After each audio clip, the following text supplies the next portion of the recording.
Trouvons donc sur la fin de la 5e ère umbrale, les glaces commencent à fondre et la 5e ère astrale est prononcée. Et il était bien naturel pour les Éorzéens de tourner leur regard vers les 12, afin de trouver un peu de réconfort et de chaleur pour dégeler les cœurs, les âmes et les êtres. Il y a donc 3000 ans, les peuples décidèrent d'ériger un temple dédié à la foi et à la prière. Vous le connaissez certainement, il s'agit du fameux sanctuaire des 12, que l'on trouve aujourd'hui encore dans une version restaurée dans la forêt de Sombre Linceul. Après cette ère glaciaire, les hommes avaient besoin plus que jamais d'un moyen de subvenir à leurs besoins, et c'est par la prière que naquit la magie moderne, elle-même mue par l'instinct de survie de l'homme, le plus basique de tous. Les prières devenaient alors des incantations qui provenaient du cœur qui était tourné vers les 12, qui octroyaient donc leurs bienfaits aux priants, et à partir de là, cette véritable force née de la foi devint le fer de lance de la revitalisation du royaume. Le froid se retira tout naturellement, et grâce à ce retrait, les hommes commencèrent à prospérer, puis à migrer sur les routes ou sur les mers, jusqu'à trouver des terres hospitalières sur lesquelles naquirent des camps. Avec le temps qui passait, les camps se changeaient en villes, puis les villes se changeaient en cités, qui s'identifiaient alors dans des cultures et particularités différentes. Le culte des 12 donna une identité nouvelle à ces communautés, qui furent alors rassemblées sous l'égide d'une divinité tutélaire, celle qui devait assurer protection et prospérité aux cités qui n'avaient de cesse de parfaire leurs arts des arcanes magiques.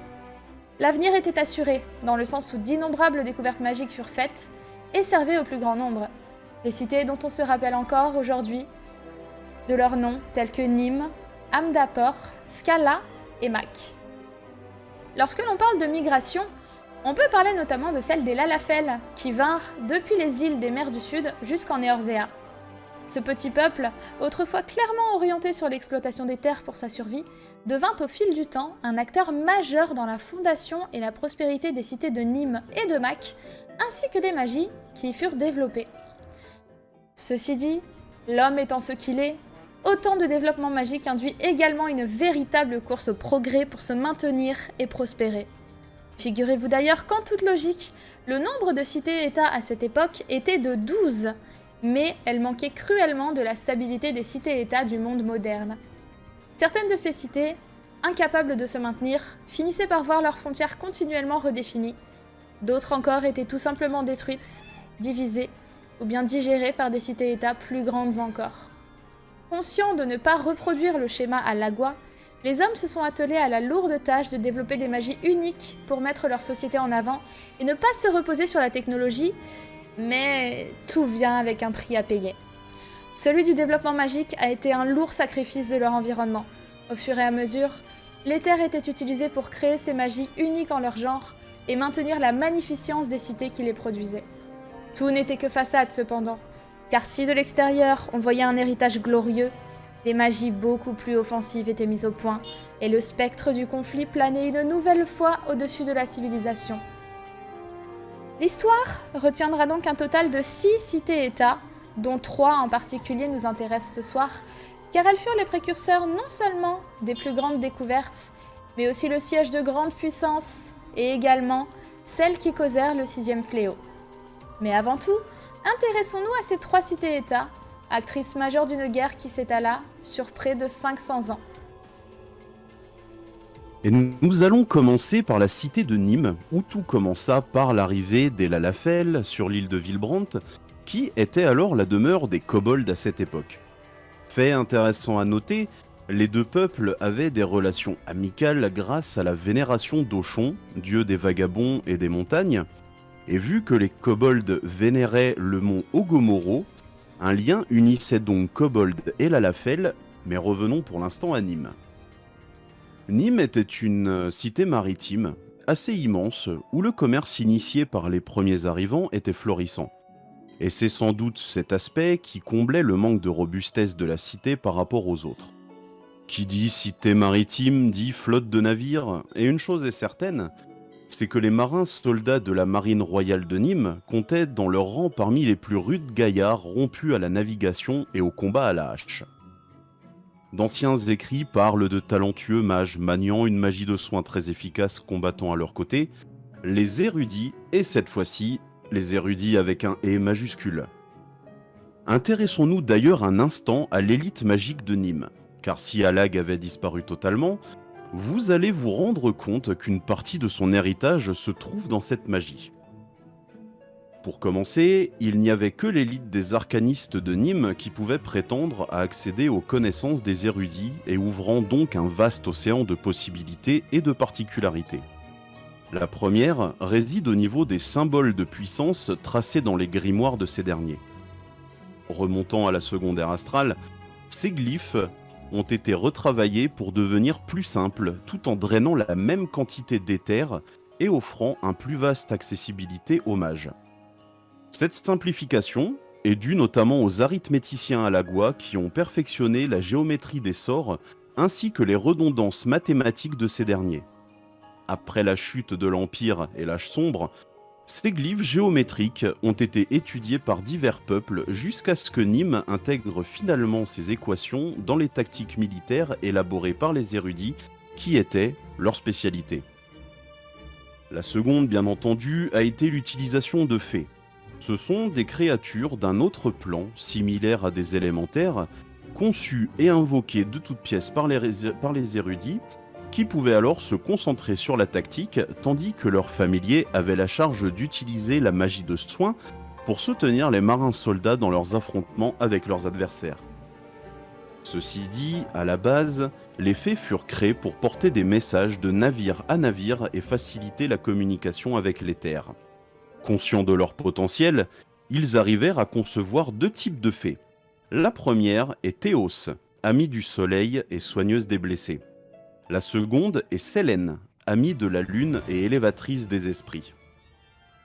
Comme il fallait une encre pour l'existence de ces fées, les cristaux d'âme étaient tout indiqués pour cette tâche, mais ce n'est bien évidemment pas ce qui les caractérise le plus. Dans leur accoutrement par exemple, le chapeau en mortier est également un signe distinctif, non seulement pour montrer leur niveau de connaissance, mais aussi pour montrer leur dévotion à leur art, et ce chapeau était porté avec une très grande fierté. Et bien entendu, à force d'avoir le nez dans les grimoires, les érudits étaient sujets aux problèmes de vue, et à cause de ça, il était commun de les voir porter des lorgnons sur le bout du nez. Un autre objet qui mérite qu'on s'y intéresse prend place au poignet de l'érudit cette fois-ci. Il se compose de plusieurs cylindres cristallins capables de contenir l'éther de l'érudit afin qu'il soit utilisé plus tard pour amplifier ses sortilèges ou en guise de mesure d'urgence à force des aléas du combat.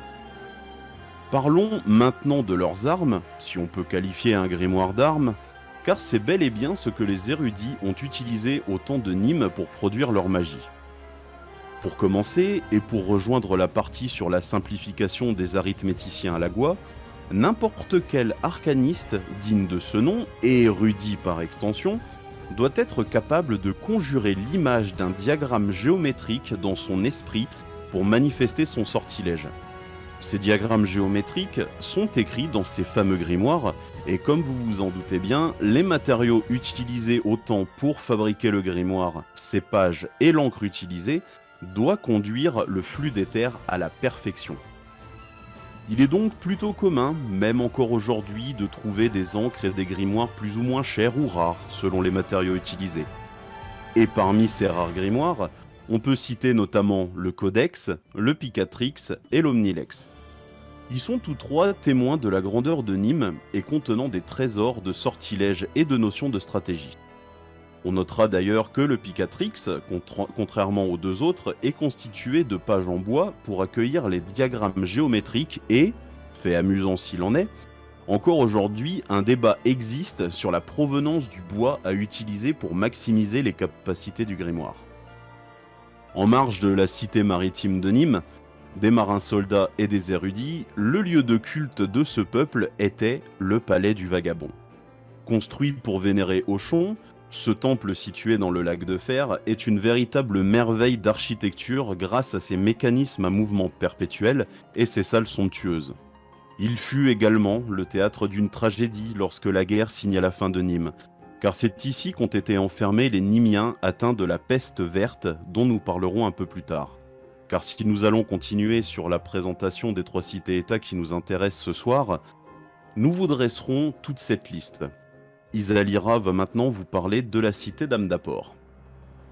Fruit de la migration yuroise des débuts de la 5e ère astrale, Amdapor a été érigé dans le sud de la forêt de Sombre Linceul, qui à l'époque était riche d'une roche claire, utilisée pour construire une cité au cœur du continent d'Aldenar. Sombre Linceul étant également le lieu de résidence de nombreux élémentaires, il fallait bien soit montrer patte blanche, soit initier un contact pour établir des relations amicales. Les Yurois ne purent faire ni l'un ni l'autre. Les élémentaires sont par nature assez peu enclins à accorder leur confiance à l'homme, et de ce fait, toutes les tentatives de rentrer en contact se sont soldées par un échec. Est-ce que ça signifie que les élémentaires ont totalement rejeté les populations migrants à l'intérieur des terres? Pas tout à fait. Les tribus Ixali étaient autorisées à parcourir librement Sombre Linceul, car les élémentaires ne voyaient pas en eux un facteur de trouble de l'équilibre naturel, et rien que ce fait en dit très long sur la suite. Forcément, les Yurois n'ont pas cherché plus loin que le statu quo, et commencèrent à développer leur cité en choisissant Nofika comme divinité tutélaire. Et immédiatement, les Amdapori se sont concentrés sur la fortification de leur domaine avant toute chose, et le château d'Amdapor est le témoin le plus relatif de cette volonté de fortifier la cité. Respectant donc la déesse de l'abondance, les Amdapori se sont imposés en tant que cité bienveillante pour leurs alentours et les diverses communautés en ont bénéficié très favorablement, tout en reconnaissant que leur philosophie leur apporterait beaucoup de bienfaits. Amdapor était florissante, comme une poignée de cités-États, et leur forme d'art magique prédominante était la lithovivimancie et la golémancie, la création d'avatars de pierre qui prenaient vie une fois qu'un but et une motivation y étaient inscrits. Parlons justement de la lithovivimancie et de la golémancie avant d'attaquer ce qui fait la gloire d'Amdapor, la magie blanche. Concernant la lithovivimancie, qui est un terme absolument barbare, c'est l'art de donner la vie à la pierre au moyen de schémas arcaniques tracés avec ni plus ni moins que du sang, qui est sans doute l'un des meilleurs vecteurs magiques qui existent. Car souvenez-vous, l'éther est plus ou moins présent dans toute chose, et bien entendu, le sang de puissants mages Amdapori est un vecteur de choix. Toujours est-il que cette animation de la pierre a, selon les croyances, été d'une utilité cruciale lorsque toute la cité d'Amdapor a été bâtie, puis renforcée par la suite. Imaginez ce que donnerait le bal d'une multitude de blocs de pierre courant avec leurs petites papates pour aller s'assembler les uns avec les autres pour bâtir une cité splendide d'une blancheur éclatante, corrélant avec la teinte des pierres présentes en abondance à l'époque. Maintenant, parlons de leur seconde spécialité, qui est la golémancie. Cet art magique est largement plus développé que le premier, dans le sens où les golems sont directement taillés dans la roche, selon la volonté de leur créateur, et permet donc de produire des golems plus élaborés, et dont certains étaient même ornés de gemmes infusées d'éther et de magie. On retrouve donc plusieurs exemples de ces golems, à l'image des effigies d'argile d'Amdapor, qui servaient d'entraînement pour les mages avant de viser plus haut. Quand on sait que les effigies d'argile ont la même stature qu'un behémoth, inutile de dire que cet entraînement visait déjà assez haut, mais les mages d'Amdapor pouvaient faire bien plus que ça lorsqu'ils étaient suffisamment préparés.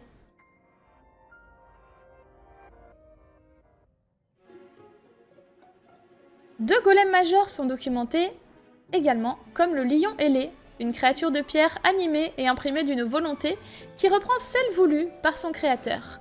Ces immenses protecteurs ailés étaient destinés à assurer la sécurité au sein de la cité d'Amdapor pendant la guerre de la magie, et sa contrepartie offensive est bien évidemment le Kuribu, une statue humanoïde,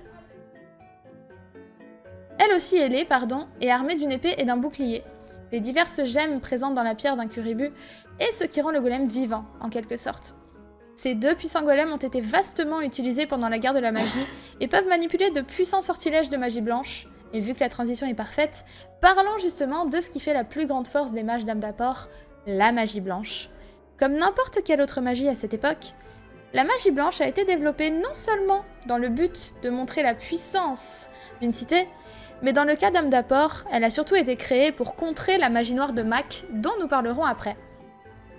Pour contrer ces forces destructrices, les mages d'Amdapor décidèrent que leur salut viendrait d'une magie capable de s'opposer à l'autre en termes de soins, de contention d'effets néfastes et ultimement de purification. Certes, les Amdapori étaient déjà plutôt bien avancés sur cette voie, mais il manquait quelque chose de crucial qui était recherché par les sociétés de l'époque. Il fallait plus de puissance, Et la réponse résidait non seulement dans l'incantateur, mais également dans son environnement immédiat. Je le rappelle encore une fois, tout n'est qu'éther, et grâce à la riche et abondante présence de cet élément naturel autour d'eux, les mages blancs d'âme d'apport réussirent à mettre au point une magie utilisant 2 éthers distincts, leur propre éther corporel et celui de la nature environnante. Pour canaliser cette puissante magie, il fallait forcément une arme se rapprochant au maximum de cette volonté de puiser dans la nature pour produire leur magie. Et de ce fait, tous les éléments constituant le bâton d'un mage blanc proviennent de la nature. Les premiers bâtons étaient d'ailleurs faits à partir de bois de dryade et de la forêt, et seul le bois offert par ces dryades constituait un matériau de choix pour l'élaboration de ce bâton. Si le bois était tordu ou courbé, c'était encore mieux, car ces formes permettent d'accélérer les flux d'éther naturels. Concernant les vêtements et couleurs portés par les mages blancs maintenant, une chose importante à savoir est que, premièrement, les mages blancs sont des mages d'élite, et il n'y avait que le Conseil des mages d'âme d'apport qui pouvait octroyer ce titre, un cristal d'âme, et le droit de porter le rouge et le blanc aux mages jugés dignes. Pourquoi le rouge et le blanc en particulier ? Car tout n'est que symbolique. Le rouge représente l'énergie vitale du sang, tandis que le blanc représente tout simplement la pureté. La combinaison des deux est donc le long chemin qu'arpente un mage blanc. Purifier et soigner sont leurs motivations, et une chose est certaine, le mage blanc ne devra faire preuve d'aucune haine et aucune colère, qui sont des sentiments perturbateurs pour ces mages d'élite. Il est désormais temps de passer à l'avant-dernière cité-état, qui a joué un rôle majeur dans la guerre de la magie noire, la Noire Cité de Mac. Et Mac, bien entendu, a commencé comme n'importe quelle cité-état de la 5e ère astrale, c'est-à-dire en débutant par un petit camp, se changeant peu à peu en cité plutôt vaste. À l'époque, on peut dire qu'Âme d'apport dominait en termes de taille et d'influence, et Mac mit 800 ans avant que la balance de l'influence ne penche en leur faveur. Le peuple de Mac était constitué de l'Alafen des Dunes, et un fait intéressant à noter est que si les Lalafell des Dunes possèdent une petite gemme frontale représentant leur divinité gardienne, cette tradition remonte à leurs ancêtres de Mac. Concernant sa localisation, elle a été bâtie dans ce qui est aujourd'hui les marais de Yaphaem. Mais ces marais n'en ont pas toujours été, car lors de la fonte des neiges du fléau de glace, Yaphaem était de vertes et fertiles plaines, donc un lieu adéquat pour le développement de ce qui deviendrait une immense cité empreinte d'histoire, de découvertes et surtout de désastres.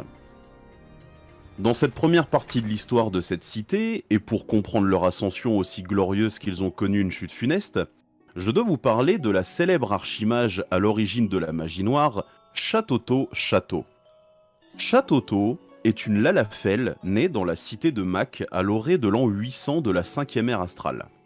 Et si son aversion pour tout ce qui ressemble de près ou de loin à un chapeau est anecdotique, ce qu'on sait d'elle, c'est qu'elle était une mage totalement versée dans les arts de la destruction magique. Et ce qui est certain cette fois-ci, c'est qu'elle était douée d'un talent rare pour pousser cet art jusque dans ses derniers retranchements. Ceci dit, ce n'était pas suffisant pour elle, et c'est tout naturellement que Chatoto chercha à toujours augmenter son potentiel destructeur. C'est à ce moment que son regard s'est tourné vers l'éther ambiant à l'instar des mages blancs. Ici, ceci dit, il n'est pas question de combiner 2 éthers pour produire un sort d'une formidable puissance. Drainer l'éther des flux souterrains uniquement était l'unique et seule solution trouvée pour amplifier la magie destructrice, qui fut alors appelée magie noire. Vous vous dites sans doute que c'était un but plutôt égoïste ? Eh bien, vous avez parfaitement tort, car Chatoto a créé cette magie pour un seul et unique but, détourner une comète de sa trajectoire qui devait à l'origine anéantir la jeune cité de Mac. Et ça n'a été que grâce au déchaînement du formidable potentiel destructeur de la magie noire que la comète s'est retrouvée déchirée pendant que les plus gros fragments étaient littéralement renvoyés dans les cieux. Les fragments tombés au sol contenaient cependant de précieuses ressources sous la forme de magicites. Et Chatoto, plus que compétente dans l'art de fabriquer des bâtons, intégra ces magicites dans la fabrication de son sceptre emblématique, qui deviendra également ceux des mages noirs maquois, le sceptre étoilé. Cependant, ce n'était pas la seule application connue de ces fragments de météores, ils furent également utilisés comme des cœurs pour des golems, et ils entraient également dans la composition de nombreuses armes et objets. La magie noire a donc perduré du vivant de Châteauneuf jusqu'à sa mort à environ 70 ans et a continué pendant près de 300 ans jusqu'à ce qu'une autre forme de magie naisse, la magie cette fois-ci du néant. Celle qui utilise l'éther pour invoquer, lier et manipuler des créatures du néant dans le monde d'Aïdéline. Arrêtons-nous d'ailleurs un instant pour comprendre ce qu'est le néant. Selon les érudits, il s'agit d'un monde parallèle à celui dans lequel les hommes vivent et regorgent de terribles créatures assoiffées de l'éther de notre monde, dont les divers événements qui s'y produisent peuvent affaiblir le fin voile des mondes, permettant le passage de ces créatures de l'un à l'autre. Et lorsque ces créatures sont affamées d'éther, rien ne saurait se mettre en travers de leur route pour les empêcher d'assouvir leur faim. Dans les faits, ces créatures sont réparties sur 12 cercles, ou bien 12 rangs, et si les créatures de rang inférieur peuvent passer le voile des dimensions sans aucun problème, une créature de plus haut rang a besoin d'être invitée pour traverser, et c'est sur cet aspect que Mac a joué pour constituer une armée. Bien entendu, les mages à la Gua avant eux avaient déjà essayé avec succès d'invoquer et lier ces créatures, mais les Maquois, conscients du danger potentiel et désireux d'avoir un contrôle de ces créatures, ont fabriqué un artefact appelé Clé de voûte, un objet destiné à nullifier un pacte liant créature et invocateur et surtout détruire l'enveloppe charnelle du démon pour la renvoyer dans le néant. Mais ce n'étaient pas les seules contre-mesures mises à disposition pour éviter tout problème dans les pactes. Les épitaphes, par exemple, sont d'immenses pierres capables de répliquer des sortilèges de magie noire destructeurs. Et si ça vous rappelle quelque chose, c'est tout à fait normal car ces épitaphes sont le fruit d'études menées sur un golem Amdapori capturé par les mages de Mac pour répliquer ce prodige. Pour invoquer un démon, donc, il faut un rituel. Le rituel est là pour créer une brèche artificielle entre les mondes et laisser passer l'essence même de la créature du néant. Une fois que cette dernière a traversé la brèche, il faut un vaisseau volontaire pour lier le démon et que le pacte soit effectif. Si rien n'est dit concernant le vaisseau, qui ne doit être nul autre qu'un être humain qui perd alors toute trace de sa propre existence de façon irréversible, on sait en revanche que ces pactes peuvent être liés soit dans le sang, soit faire l'office de simples paroles édictant les tenants et aboutissants des termes. Ici, on ne parle pas des classiques bombos, imp ou autres flancs que le néant rejette dans notre monde. Ici, il est question de démons de bien plus haut rang, tels que Ferdiad, Bitozo, Ariok ou Echidna. Beaucoup des démons mineurs serviront d'ailleurs à la fin de la guerre, et vous verrez plus tard pour quelles raisons ils ont servi. Gardez cependant en tête que lorsque ces atrocités ont été lâchées sur Nîmes et Amdapor, elles ont causé de sérieux ravages. Et en tout cas, pour les habits portés par ces mages du néant, ainsi que les mages noirs, ils avaient vraiment tout pour offrir une protection et une efficacité maximale, à commencer par la pétase, qui présente certes un champ de vision limité en cachant un œil, mais ce champ de vision limité servait avant tout à protéger du mauvais œil que pouvaient donner ces démons. Le reste des habits d'une tenue classique de mage noir de l'époque était conçu pour tirer le maximum de l'éther environnant pour faire pleuvoir la destruction sur le camp adverse. Et ça ne s'arrête pas là, car les mages les plus talentueux pour invoquer et lier des démons possédaient leur propre tenue dont les runes et symboles étaient cousus de fils trempés dans le sang des créatures du néant ayant passé un pacte. La destruction au plus haut niveau était recherchée et le plus haut niveau de destruction était atteint. Et ce fut par le feu, la glace, la foudre, et en ayant une armée de démons à disposition, que Mac décida finalement d'attaquer. Par la suite, les récits qui suivent sur la guerre de la magie sont du domaine de l'inédit et se déroulent du point de vue de différents mages. Ici, nous avons pris le parti de sortir des sentiers connus pour essayer de livrer une version honnête du déroulement des divers événements conduisant à la 6e ère ombrale. Je ne suis qu'une anonyme dans ce monde. Mais ici, à Amdapor, J'officie dans le corps d'élite des mages de notre cité, et par Nofika, j'aurais aimé naître en d'autres temps plus paisibles et plus sains. Depuis ma plus tendre jeunesse, je n'ai connu que des histoires d'escarmouches aux frontières de notre domaine. Mes parents et leurs parents n'ont également connu que les affrontements incessants de cette sombre cité s'étendant au sud, dont je n'ai certainement pas envie de prononcer le nom ici. On pourrait penser que c'est par peur, ou par déni du danger qu'il représente, mais il n'en est rien. Je dois garder l'esprit clair pour continuer à agir du mieux que je le peux, et mon maître n'a eu de cesse à répéter que la magie blanche se manipule avec de nobles intentions, et un esprit libre de toute pensée négative. Mais lorsque je vois les corps blessés de mes frères et sœurs, comment est-ce qu'un esprit peut conserver des pensées positives? Hier encore, je terminais d'infuser quelques gemmes avant que nos potiers les sertissent dans une nouvelle série de couribous fraîchement créés, et je dois dire que j'envie ces golems parfois. Leur impassibilité et leur incapacité à ressentir la douleur et la mort est sans doute la raison pour laquelle le Conseil des mages exige que nous drainions les terres sans relâcher nos efforts. Ils nous protègent autant qu'ils combattent ces hordes de démons d'un autre monde nous harcelant sans cesse. Et il en va de notre devoir de les repousser, car si Amdapor venait à tomber, quelle serait la suite? Jusqu'où ces hordes s'arrêteront? Est-ce que la soif de notre ennemi sera étanchée?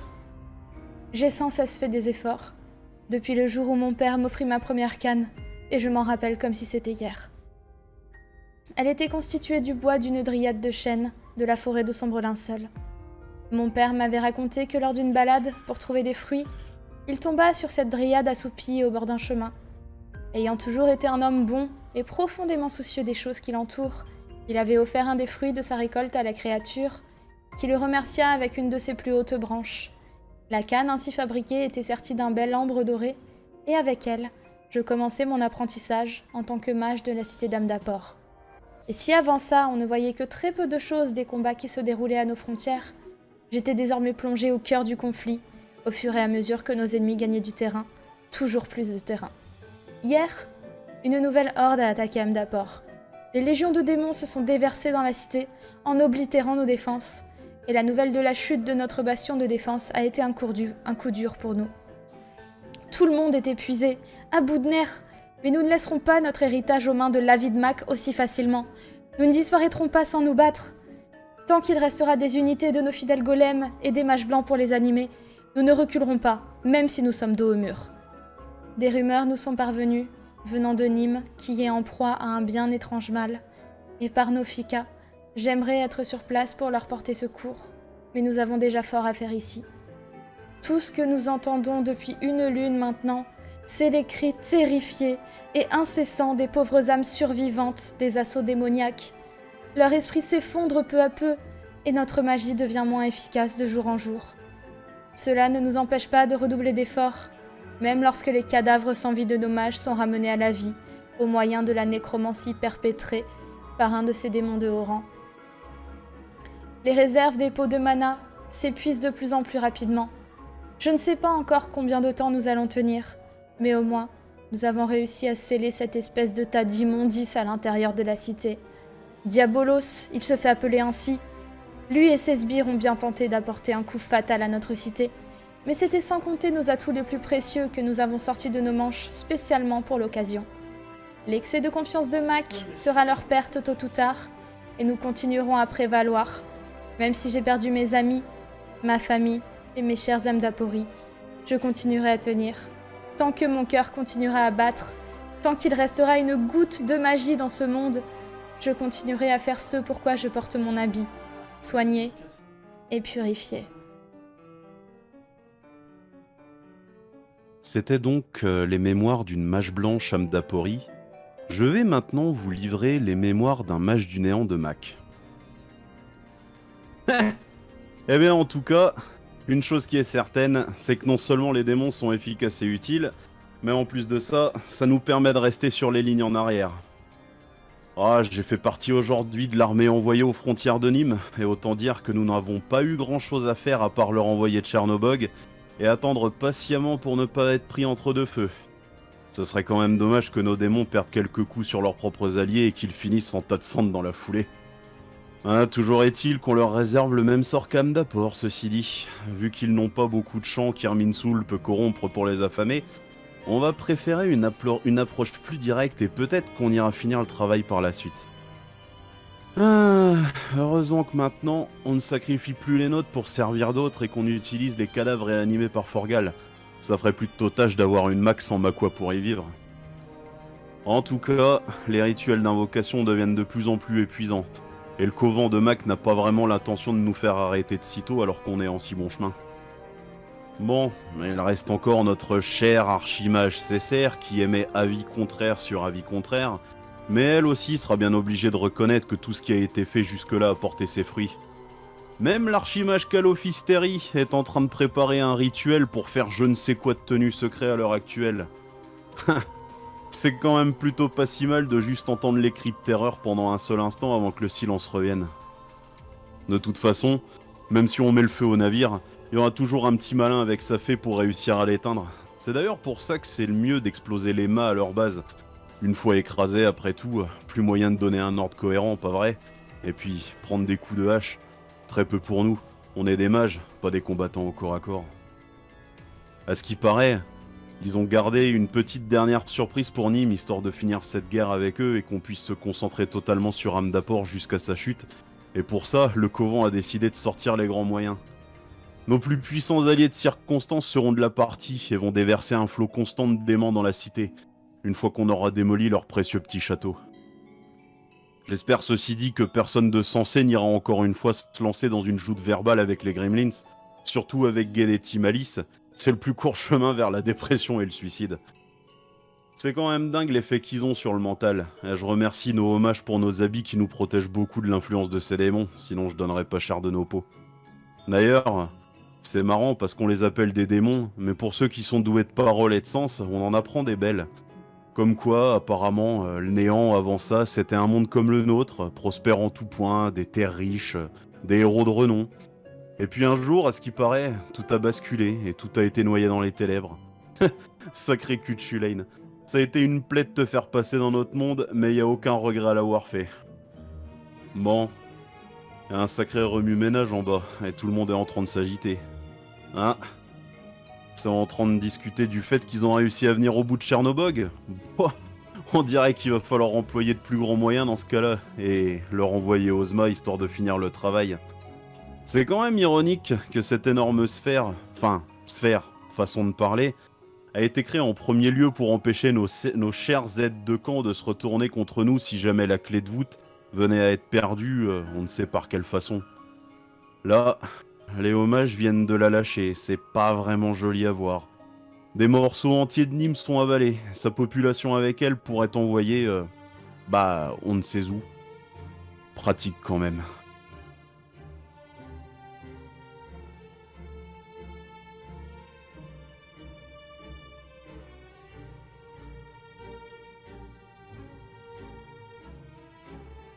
Et du coup, pour la dernière partie qui est la mémoire d'une citoyenne de Nîmes, Isadira, c'est à toi.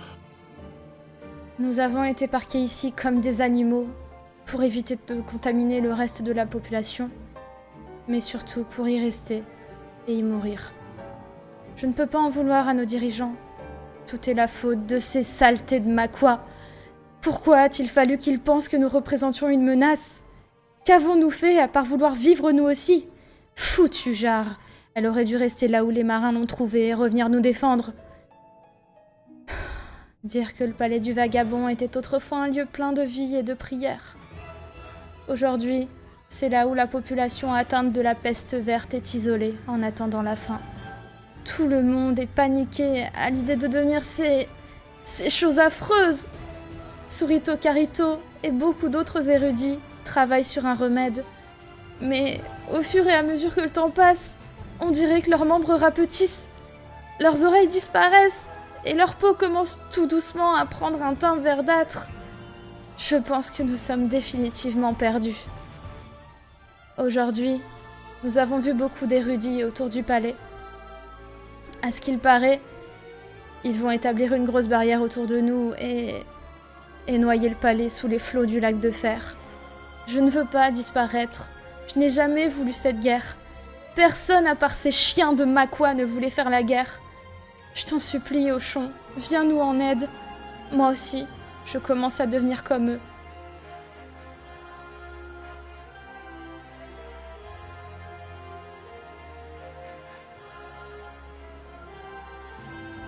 Il faut savoir que des contre-mesures ont été apportées, et donc après des siècles de conflits, d'innombrables vies perdues et sacrifiées, une lueur d'espoir pointait à l'horizon. On raconte que plusieurs archons ont parcouru Aldenar pour prévenir d'une catastrophe imminente. La guerre avait eu un effet dévastateur sur les ressources en éther de l'étoile, et un tel déséquilibre sonnait le funeste clairon du retour à la normale des choses. Les cités-États recevaient des demandes incessantes de la part de mages et érudits de toute nation, demandant de reléguer leurs différends au second plan pour se concentrer sur une chose plus importante, car la survie de l'être humain était en jeu. Les flux d'éther étaient observés, et le déséquilibre penchait en faveur de l'élément aquatique. Et ce signe avant-coureur a instauré la peur d'une inondation d'éther sans commune mesure. Si au départ, des réticences étaient montrées, il apparaissait comme clair que des mesures devaient être prises sous la forme de la création du centre de commandement pour organiser la protection ou la fuite des civils. Chaque cité-État, encore en mesure de le faire, engagèrent alors leurs dernières ressources dans des mesures de survie désespérées. Les Nimiens, encore sous le choc de la perte de tant des leurs à cause de la peste verte, ordonnèrent à leur flotte restante de déployer un immense filet imbu de magie de barrière au large des côtes de Villbrand. Cette mesure fut appelée l'opération Maelstrom, mais n'eut que très peu d'utilité.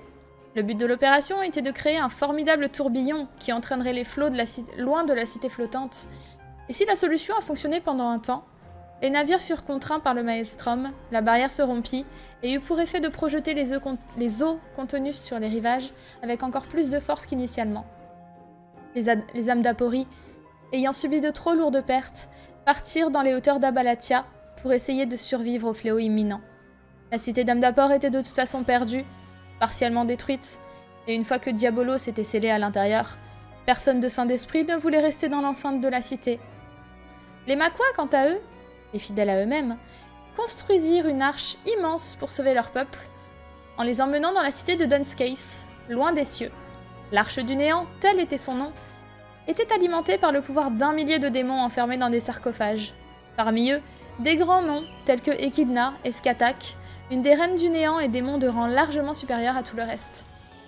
Bien évidemment, il fallait un mage extrêmement compétent pour contrôler la reine, et en l'absence de la clé de voûte restée à Mac et gardée par une calophysterie à jamais transformée par l'absorption rituelle de sang de démon, c'est l'archimage Césaire qui s'en chargea. Il faut savoir qu'au départ, Césaire était farouchement opposée à ce plan qu'elle estimait aussi fou que mortel, mais elle désirait avant tout la survie de son peuple.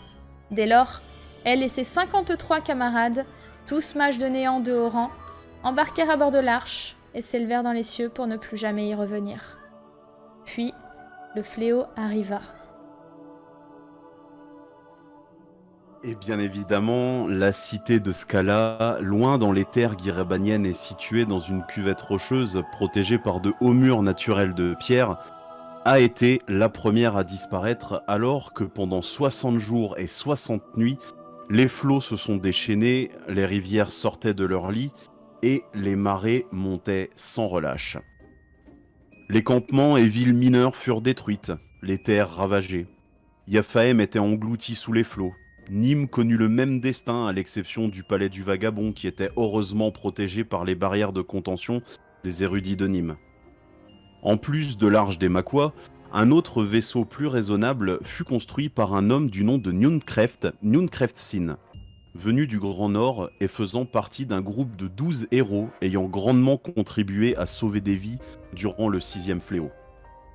Le nom de ce navire était le Secours de Nunkreft, et le pauvre homme était sur le point de se retrouver englouti sous une vague immense, lui et les compagnons qui l'avaient sauvé, lorsqu'il activa un sort de téléportation ancienne et se retrouva perché sur les pics guirabaniens, assurant de ce fait leur survie.